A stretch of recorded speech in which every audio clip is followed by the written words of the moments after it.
Buenos días, buenas tardes, buenas noches, según el horario que me estén viendo. Les habla el psicólogo Gustavo Torbet, licenciado en Psicología Mención Clínica, y vengo a hablar con ustedes sobre una nueva técnica para poder emprender en el mundo de los negocios y nunca morir en el intento. Esta se llama, señores, el arte de la guerra. El arte de la guerra, y con mucho gusto estoy dispuesto a compartir con ustedes lo que es realmente esa obra y cómo estas obras sobre lo que es el arte de un libro bélico, cómo lo podemos adaptar nosotros al mundo de los negocios y cómo invertir, cómo conocer cómo sobrevivir ante una crisis y que la crisis no nos termine de hundir.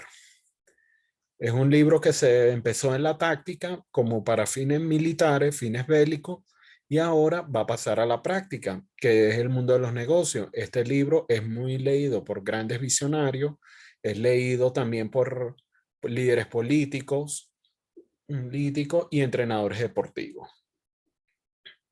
Quiero hacer una breve biografía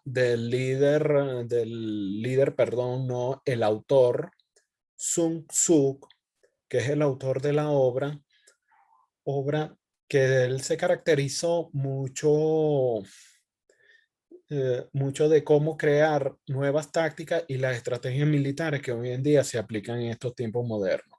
Sun Tzu no solo fue un estratega militar, fue un general, también fue filósofo. Como filósofo fue uno de los grandes pensadores más influyentes en la historia de la filosofía en China. Sirvió como militar en la dinastía Guan, donde esta derrotó a su rival, la dinastía Wen, y formó una serie de alianzas que terminaron con la unificación de China, convirtiendo así a China en un solo reino. No, después de su muerte, los primeros emperadores de China han leído innumerables veces el arte de la guerra y lo han hablado en su importancia en todas las academias militares y en la formación del ejército. La exportación del libro El arte de la guerra, el primer país en adquirirlo fuera de China fue Japón.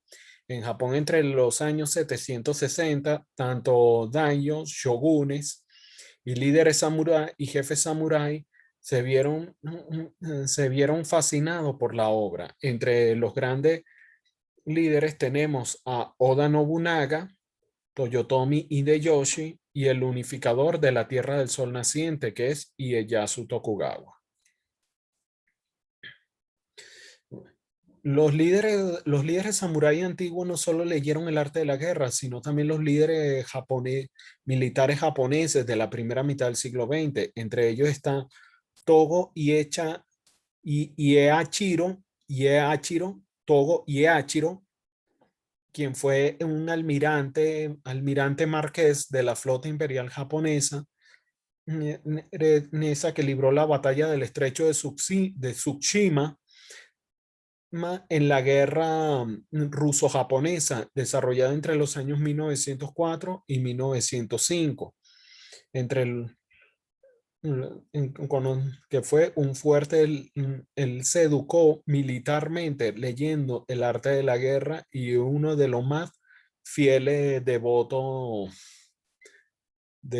Incluso una de las frases de Suksum que, que Iachiro puso en práctica es: deja que tu enemigo arme su flanco izquierdo, porque su flanco derecho queda desprotegido.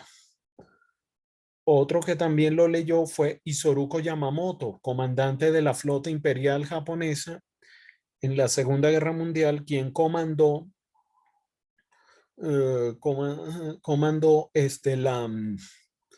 la flota imperial que organizó el ataque y el bombardeo a Pearl Harbor. Ahora bien, bien, ¿cuáles fueron las ideas de Tsun que influyeron en Yamamoto? Yamamoto decía, primero conoce a tu enemigo, pero debes conocerte primero a ti mismo, algo que lo puso muy en práctica, ya que realizó estudios en las universidades de Harvard, Oxford, sirvió como agregado naval tanto en Estados Unidos y en el Reino Unido, y también dejó una frase que la guerra que se gana es la que se puede evitar. Y esa es la parte de la filosofía de Tzu. En cambio, Yamamoto era una persona demasiado inteligente y ya conocía de antemano la cultura del país enemigo con que se estaba enfrentando. La exportación, la exportación del libro a Occidente comenzó por primera vez en el siglo XVII, entre los siglos XVII y XVI y XVII, por Joseph Mary Arion, quien fue un misionero jesuita, que fue el primer francés en poner pies en China, estudió parte de la filosofía china antigua y tradujo del idioma chino tradicional al francés el arte de la guerra, y el libro llegó a comercializarse en Europa. Napoleón Bonaparte fue el primer estratega militar occidental en usar el libro del arte de la guerra, y gracias a esto pudo desarrollar grandes tácticas que hoy en día se aplican en las guerras tanto modernas y no convencionales. Vale. Mao Zedong, el dictador de la China Roja, creador de la República Popular China, para salir victorioso en la guerra civil contra el régimen nacionalista de su enemigo Chiang Kai-shek, fue un fuerte devoto de Tzu, y parte de sus tácticas estaban inspiradas en dicho libro. Otros líderes militares también modernos, ya en la historia del siglo XX, que influyeron en el arte, para el desarrollo del arte de la guerra, fueron Ho Chi Minh, creador, creador del Estado comunista de Vietnam. Él logró traducir el libro del chino tradicional al vietnamita. Bo Nguyen Giam, quien fue el cerebro, digamos, como la mente maestra de todas las operaciones del Vietcong, de las guerrillas vietnamitas, que le dieron su victoria sobre los ejércitos tanto de Francia como la de los Estados Unidos. En los Estados Unidos, tras la derrota de Vietnam, el ejército americano tomó muy importancia la doctrina de Sun Tzu y aprender el arte de la guerra, al punto que los generales más influyentes, que fueron Colin Powell, Norman Schwarzkopf, ellos desarrollaron fueron los dos comandantes en la guerra del Golfo Pérsico, y en el Golfo Pérsico ellos usaron las tácticas en guerra psicológica, y también usaron la táctica del engaño, lo que permitió que Estados Unidos saliera victorioso en la tormenta del desierto. Los visionarios que se fueron influyendo ya en el mercado civil, que se convirtieron en grandes emprendedores, entre ellos está Walt Disney, que Disney que influyó mucho, estaba influenciado mucho por la doctrina del arte de la guerra cuando empezó a estudiar el terreno que se estaba enfrentando, especialmente en el área de Los Ángeles, cuando se consagró el papel, la obra de Mickey Mouse, su primera historia original en los estudios Universal, aunque en Nueva York existían grandes estudios para la animación, pero la animación había desechado para atrás, la animación en Nueva York había desechado para atrás los trabajos de Disney y se tuvo que radicar en Los Ángeles. Henry Ford usó también las tácticas del arte de la guerra, incluso las compañías Ford las siguen aplicando hasta después de su muerte, ya que para que la Ford pueda sobrevivir a los mercados internacionales, en especial en los países donde tienen mayor influencia, ellos deben adaptarse a la cultura y a la idiosincrasia del país donde se está invirtiendo. Otro visionario, también líder político, que también leyó mucho el arte de la guerra, fue el expresidente Donald Trump, que en eso se inspiró para escribir el libro El arte de negociar, y también es coescritor junto con Robert Takashi, sí, el libro Queremos que seas rico. Otros que fueron magnates influenciados fueron King Wok Chom, empresario ingeniero y empresario surcoreano, ¿no? Fundador de la corporación Daewoo, una de las corporaciones más exitosas y poderosas en el mundo que no solo han estado metidas en el negocio automotriz, que ahora lo adquirió la General Motors, sino que también la Daewoo participa en ropa de vestir, en la industria naviera, farmacéutica, aeronáutica. También está metido en el negocio petrolero. En King of Chom copió un modelo inspirado mucho en Suksum, que se llama la importancia del liderazgo. El liderazgo. King Wok Chon decía que el liderazgo, señores, no se puede confundir con una dictadura. Suksum, y una idea que Wok Chon también es un fuerte creyente, es: las mejores decisiones se toman porque hay un buen liderazgo. Y en efecto, los éxitos de las grandes organizaciones dependen del liderazgo. Brian y Page, creadores del imperio de Google, ellos se caracterizan mucho, ellos se caracterizan, ellos también fueron otros visionarios que aprendieron del arte de la guerra, especialmente en la parte de neutralizar, que esperar que el enemigo neutralice su flanco derecho, porque mientras que este arma su flanco izquierdo. Y eso tuvo que ver mucho con el auge de Google. Y Lorenzo Mendoza también usó parte de las teorías de Suksum en el arte de la guerra, de cómo invertir y ganar en otros terrenos. Hoy en día las empresas Polar es un consorcio muy reconocido a nivel internacional que tiene, a pesar de su sede en Caracas, tiene acciones en las bolsas tanto de Caracas, Bogotá, Nueva York, Sao Paulo, Madrid, Milán, etcétera. En el resumen de los capítulos vamos a constar aproximadamente un número de 13 capítulos, que es con que está compuesta la obra.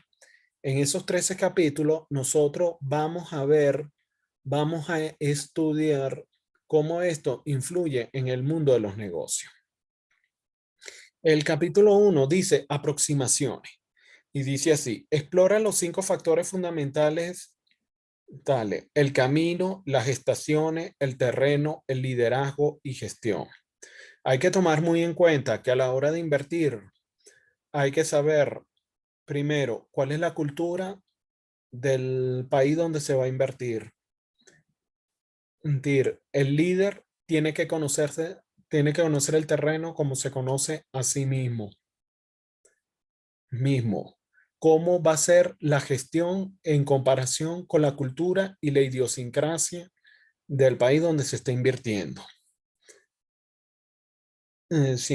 Y los 7 elementos determinan los resultados de entrenamientos militares, pensando en evaluación, comparando estos puntos, un comandante puede calcular sus posibilidades de victoria. La desviación habitual de los cálculos asegura que el fallo por una acción incorrecta. Esto quiere decir, cuando ocurre un fallo, no es siempre culpa de las tropas, sino también del liderazgo. Si se tomaron buenas decisiones, la operación sale bien, pero si hubo mala decisión y todo sale mal, ya es culpa también del liderazgo que hubo.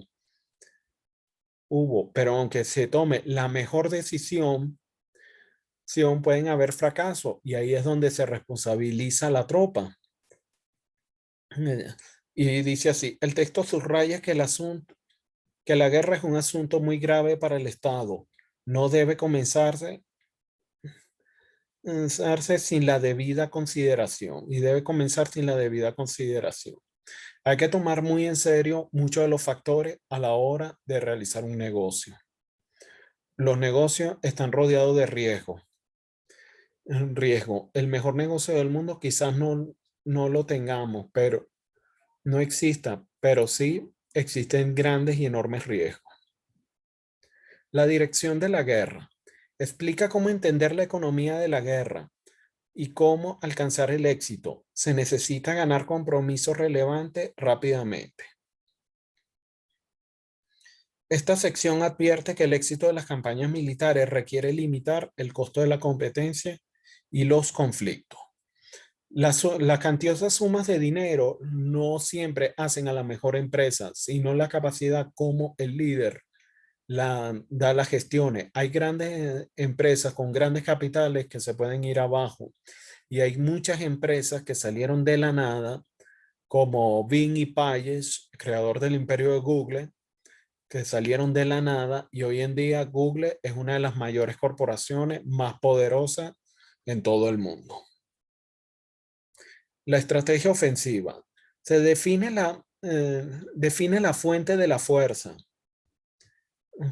y cómo la unidad, no el tamaño, y discute 5 factores que se necesitan para tener éxito. Entonces, en cuenta en cualquier contienda. En orden de importancia, estos factores críticos son ataque, estrategia, alianza, ejército y ciudades.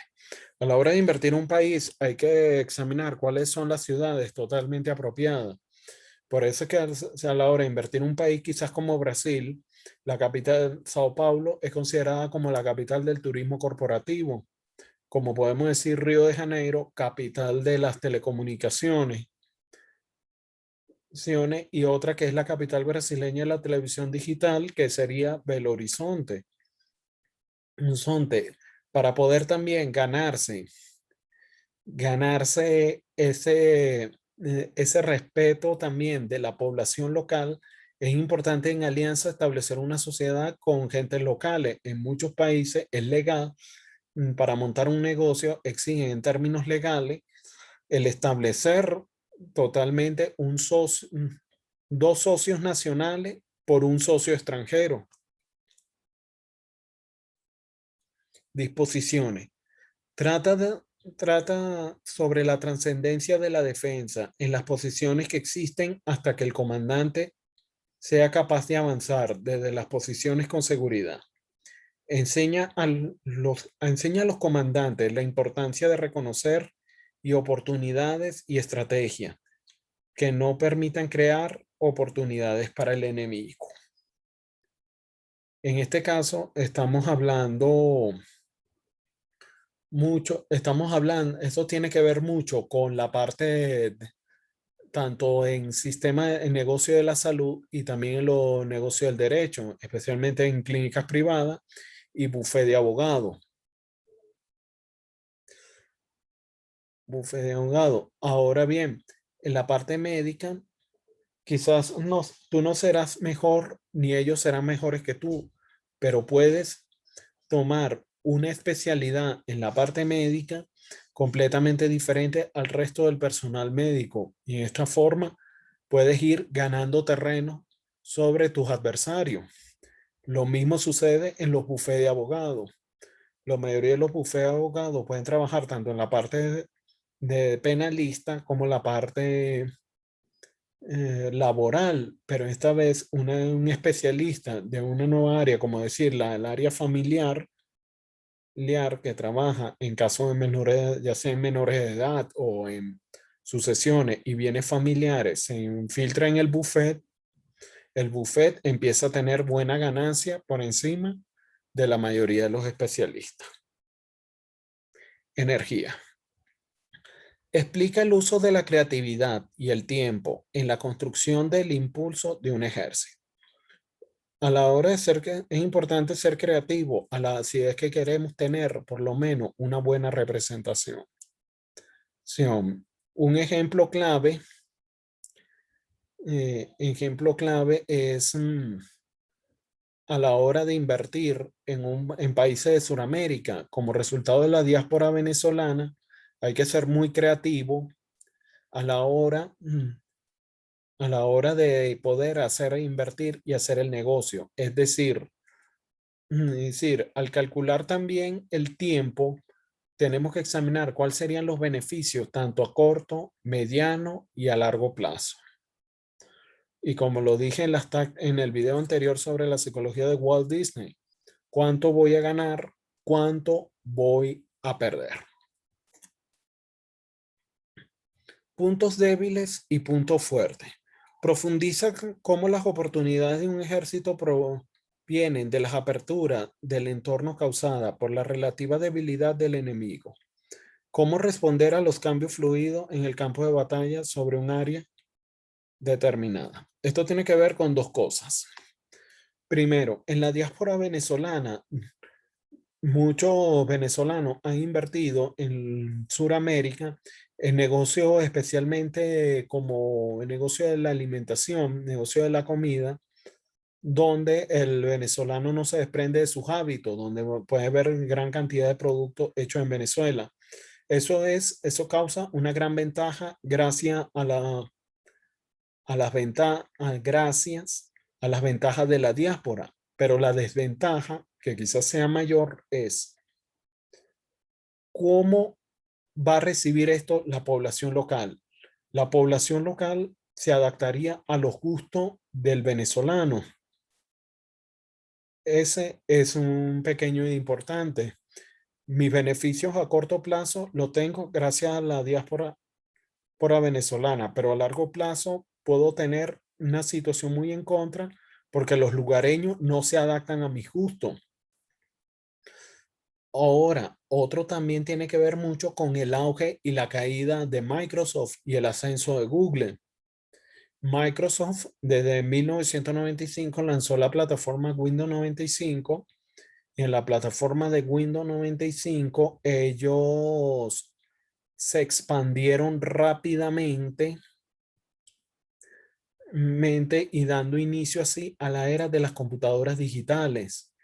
El lanzamiento de Windows 95 fue el primer software donde el disco compacto sustituyó al disquete tradicional.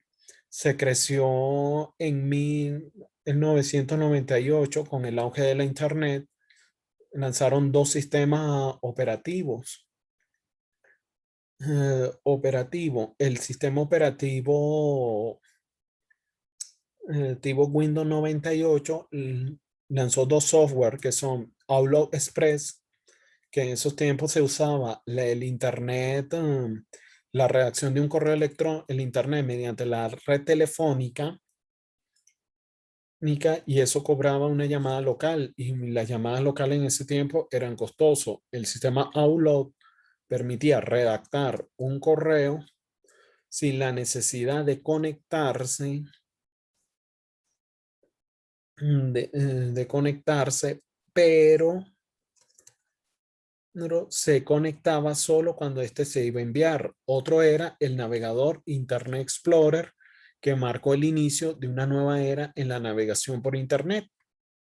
Ahora bien, la caída de Microsoft comienza con la llegada del sistema de Internet banda ancha que permite una conexión completamente ilimitada sin depender de la línea telefónica. Nika puso ya en jaque el sistema Outlook Express, que se tuvo que fusionar con Hotmail. Y para 2000 y la década del 2010, con la revolución de Android a través del imperio de Google, ahí comenzó ya una nueva era. Nacen los sistemas operativos en los smartphones, marcando el inicio de una nueva era del Internet móvil, dejando a un lado los ordenadores, y poco a poco empezó a ver la caída y el descenso del descenso de Microsoft hasta el lanzamiento de Windows 9, que es la última versión del sistema operativo. Ahora bien, otro descenso de la caída también lo sacó provecho no solo Google. Mark Zuckerberg, con la creación de la red social, Windows, Microsoft tenía el sistema de comunicación Messenger. El sistema Messenger estaba inspirado solo en el chateo y ya el sistema Messenger con la llegada de la red social fue decayendo hasta convertirse ya en una cuestión inexistente. Otro punto también de la caída de Microsoft fue cuando Google lanza Google Chrome, el navegador que terminó destronando al Internet Explorer. Maniobra. Detalla los peligros del conflicto directo, como ganar esos enfrentamientos cuando el comandante se ve forzado a hacerlo. Esta es una de las, esto está inspirado también, esto inspiró mucho en el libro de Donald Trump sobre el arte de negociar. ¿Cuándo hay que ceder? ¿Cuánto hay que ceder ante una posible pérdida multimillonaria? Si las condiciones económicas no nos están favoreciendo, tenemos estas opciones. O practicamos o cerramos la empresa o nos arriesgamos a venderla, a tener un buen socio, o pudiéramos también pedir un préstamo al banco. Buen interrogante. En esto yo quedaría la parte de las maniobras. Las 9 variables. Se centra en la necesidad y flexibilidad de la respuesta de un ejército y explica responder con éxito a las circunstancias. Y explica cómo responder con éxito a las circunstancias cambiantes. Ok. Cuando se enfrenta una crisis económica, una situación política o hay un milagro económico, hay que adaptarse normalmente a esas condiciones. Si esas condiciones realmente no nos favorecen, entonces lamentablemente tenemos que cerrar. Eso tiene que ver mucho con la parte de la maniobra. Maniobra, tenemos que seguir todo el tiempo al tope. ¿Cómo nos puede afectar por lo menos una condición económica que permita tanto el florecimiento de la economía o la caída de esta? Las marchas. Describe la situación en que el ejército a medida atraviesa nuevos territorios enemigos. ¿Cómo responde a estas situaciones? Gran parte de esta sección se centra en la evaluación de las intenciones de los demás. Ok, siempre en el mundo de los negocios hay una competencia. Primero, como lo dije en el primer capítulo y como lo dije cuando reseñé, primero, trata de conocer a tus competidores. No trate de aislarte, más bien indaga con ellos, conócelo a ellos como debes conocerte a ti mismo. Y de así, tus posibilidades de sobrevivir cada vez serán más altas. El terreno. Examina 3 áreas generales de resistencia: distancia, peligros, barreras. Los 6 tipos de posiciones de cada suelo surgen de ellas. Cada una de estas 6 posiciones de campo ofrece ciertas ventajas y desventajas. Muchas de las empresas extranjeras, especialmente en el sector automotriz, que han invertido en Venezuela, ellos para poder ganar terreno, ellos han tenido que usar cuñas y publicidades que concuerde a la cultura venezolana, como por ejemplo la Toyota. Otro ejemplo, la Ford. La Ford hasta el sol de hoy sigue lanzando cuñas venezolanas que pareciera más bien que la compañía fuera más venezolana que la arepa. la Mitsubishi, cuando lanzó el modelo Montero en los 90, las pruebas y los comerciales lo filmaron en los médanos de Coro. El, también está la Chrysler, desde el lanzamiento de la Wagoneer hasta la Grand Cherokee. Ellos, ellos crecieron de manera sorprendente porque ellos impusieron temas como el Alma Llanera, grabaciones en el Parque Nacional Canaima, y también tiene que ver con el auge de Mendoza en Colombia. Para poder invertir en Colombia, tenías que ser por lo menos tan vallenatero como el mismo colombiano, aunque no lo crea. El vallenato tenía que crecer. Si el vallenato es la música tradicional de Colombia y quieres estar allá, debes adaptarte al vallenato. Así de simple. Aunque las cuñas de Polares son 100% criolla, olla, pero para Colombia tienes que adaptarte a su modelo o de lo contrario estarás perdido. Hoy en día, las empresas Polar son una de las mayores empresas extranjeras mejor establecidas en Colombia. Las 9 clases de terreno. Describe las situaciones en las etapas. Describe las nuevas situaciones o etapas comunes en una campaña, desde dispersión hasta la muerte. El enfoque específico que un comandante para navegar con éxito en ella. Esto tiene que ver mucho con las partes anteriores. Hay que describir por lo menos las 9 etapas comunes en la campaña, que son por lo menos la parte de publicidad, de acuerdo a los tiempos que éstas se vayan adaptando. El ataque de fuego. Esto explica que el uso general de las armas, el uso específico del medio ambiente como arma. Como ya se venía hablando en los 2 capítulos anteriores. Señores, empieza primero por conocer la cultura de donde te estás enfrentando y así no estarás perdido.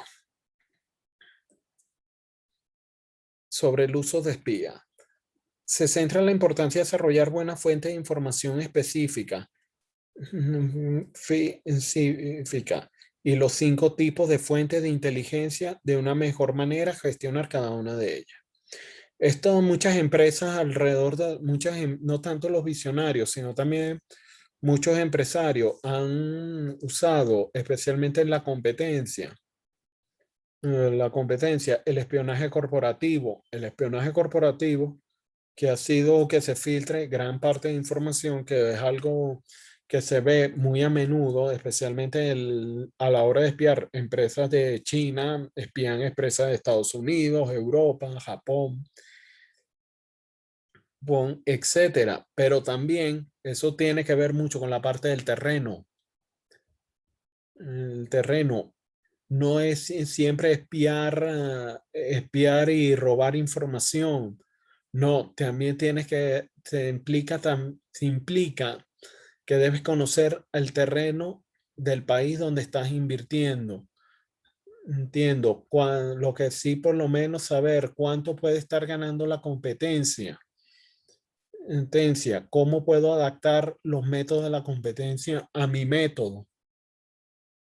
Estas solo son los tiempos. En esta es que se habla el arte de la guerra. Un líder lidera dando ejemplo, no por la fuerza. Sun Tzu. Sun Tzu hoy en día es considerado como uno de los yo lo pudiera catalogar como uno de los primeros visionarios. La mayoría de los estrategas militares modernos, lo califican a él como el señor de la guerra. Pero no cabe duda que es parte de sus enseñanzas son perduradas, que no solo en las empresas puede leer su obra, en la política, sino que también en los entrenamientos deportivos. Un ejemplo clave son los tres técnicos que me han ganado más títulos en la historia de la NBA. Greg Popovich, Phil Jackson, Pat Riley. Greg Popovich, quien levantó al equipo de los Spurs de San Antonio, especialmente durante la generación Duncan, Parker y Ginobili. Tenemos a Pat Riley, que hizo campeón los Lakers durante la época de Magic Johnson y Kareem Abdul-Jabbar en los 80 y ha estado en otras finales en los 90 con los Knicks de Nueva York del basquetbolista Patrick Ewing. Su último título lo alcanzó en el 2006, cuando los Heat de Miami de Wade y Shaquille O'Neal vieron los títulos, tuvieron el título. Phil Jackson, considerado como el más grande de todos los tiempos, campeón 6 títulos de la NBA de la era Jordan y otros 6 títulos más de los Lakers durante los 3 primeros de la era Shaq Kobe, y ahora en los últimos días de Kobe, años de Kobe como jugador activo, también alcanzó esos títulos, ¿no? Y se convirtió, digamos, en el mejor técnico en la historia de la NBA. Otros también es el técnico soviético Sergei Belov, que desempeñó tanto jugador y entrenador del equipo soviético de básquetbol, uno de los mayores técnicos con mayor títulos en la historia del baloncesto a nivel internacional, un récord que comparte tanto con Pat Riley y Phil Jackson. Son Jackson, al igual que el técnico español Pepu Hernández, entrenador de la selección española de baloncesto, y el argentino Rubén Magnano. También el libro pudo haber muchos entrenadores de fútbol, voleibol, especialmente en deportes colectivos, en competencias colectivas, en grupo. Es lo que más han usado el libro del arte de la guerra, igual que los maestros del karate. Fíjate, si primero quieres triunfar sobre tu enemigo, tienes que conocerlo a ellos como te conocen a ti mismo. Esa sería mi mayor lección. Ahora nos vemos. Hasta la próxima.